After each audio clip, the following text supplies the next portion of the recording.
Assalamualaikum warahmatullahi wabarakatuh. Kembali lagi di pembahasan soal fisika. Kali ini yang akan dibahas adalah materi seputar fluida dinamis, khususnya mengenai persamaan kontinuitas. Nah, contoh soalnya, diketahui ada air mengalir melalui pipa mendatar dengan luas penampang pada masing-masing ujungnya 200 mm persegi dan 100 mm persegi. Berarti bisa kita tulis saja langsung diketahui luas penampang yang pertama adalah 200 mm persegi dan luas penampang yang kedua adalah 100 mm persegi. Nah, jika air mengalir dari penampang besar dengan kecepatan 2 meter per sekon, berarti kecepatan V penampang besar yang mana? Berarti V1 itu 2 meter per sekon. Maka kecepatan air pada penampang kecil, oke, berarti ditanyakan penampang kecil yang A2 ya, V2-nya berapa. Kita selesaikan dengan menggunakan persamaan kontinuitas, bahwa debit di kedua penampang ini akan sama. Q1 sama dengan Q2. Debit ini bisa dicari dengan luas penampang 1 dikali kecepatan di luas penampang 1 sama dengan luas penampang 2 dikali kecepatan di luas penampang 2. Hati-hati dengan satuan, ini berbeda. Karena itu untuk A1-nya adalah 200 mm. Kita ubah ke meter, berarti kali 10 pangkat negatif 6. Milimeter ke meter itu kali 10 pangkat min 3, karena ini dikuadratkan kali 2, jadi negatif 6. V1-nya diketahui 2, sama dengan A2 yang ini, samakan juga satuannya, berarti 100 dikali 10 pangkat negatif 6. V2-nya yang ditanyakan. Yang ini kita pindahkan luas, V2 sama dengan 2 kali 2, 4, 400 kali 10 pangkat negatif 6. Yang ini pindah luas jadi penyebut ya, dibagi 100 kali 10 pangkat negatif 6. Habis,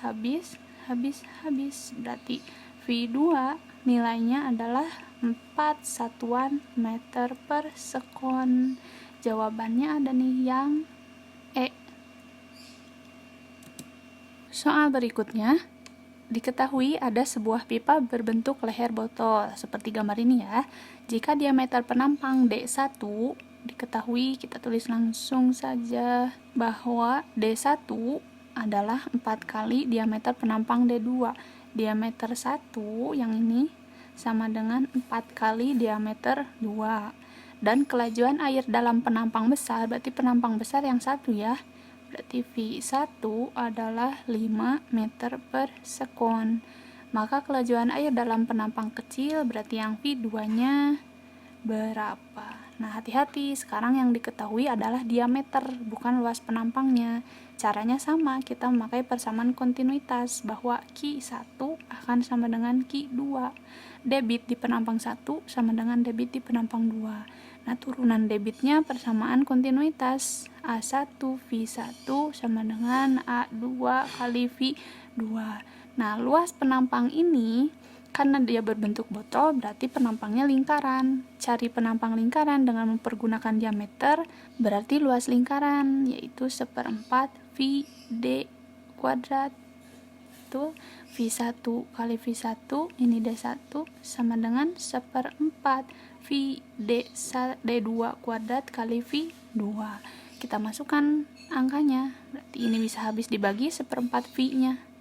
Nah, menjadi D1-nya kita ubah menjadi sebelah sini ya, 4D2 dikuadratkan, V1-nya ada 5 sama dengan D2-nya, kita tulis D2 saja kuadrat, V2-nya yang dicari.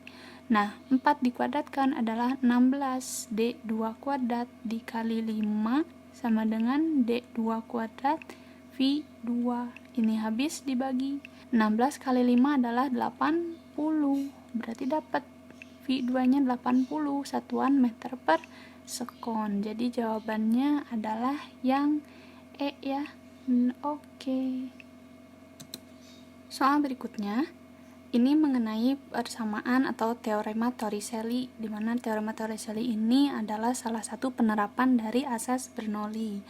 Nah, yang diketahui di soal ini, sebuah tangki diisi dengan air sampai mencapai ketinggian H adalah 3,05 meter. Pada kedalaman H 1,8 meter, ingat kedalaman ini diukur di bawah permukaan air ya. Nah, terdapat kebocoran, ada lubang, sehingga menyemprot dengan kelajuan V dan mendarat di tanah pada jarak X. Seperti gambar. Yang ditanyakan adalah berapa kelajuan air yang keluar dari lubang.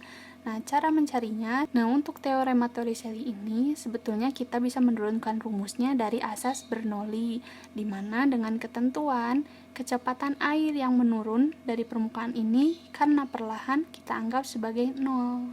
Dan juga tekanan di permukaan tabung ini dan juga tekanan di lubang itu sama, mereka adalah tekanan atmosfer.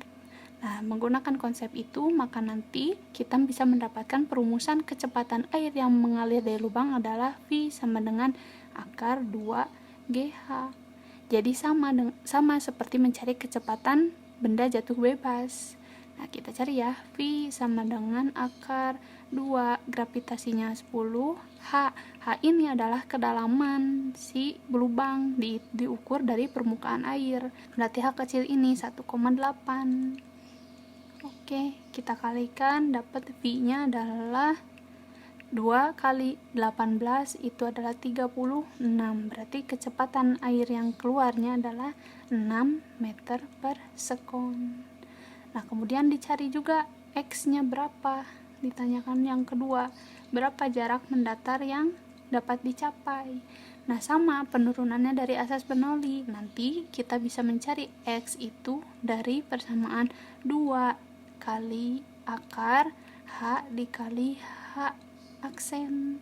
Nah, yang mana H aksennya? H aksennya adalah ketinggian dari lubang ke dasar.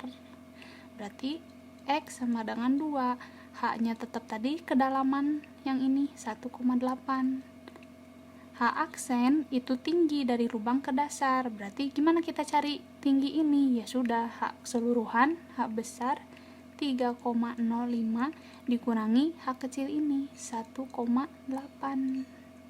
Nah, kita sederhanakan, kita kalikan dulu menjadi 1,8 dikali 3,05 dikurangi 1,8 adalah 1,25.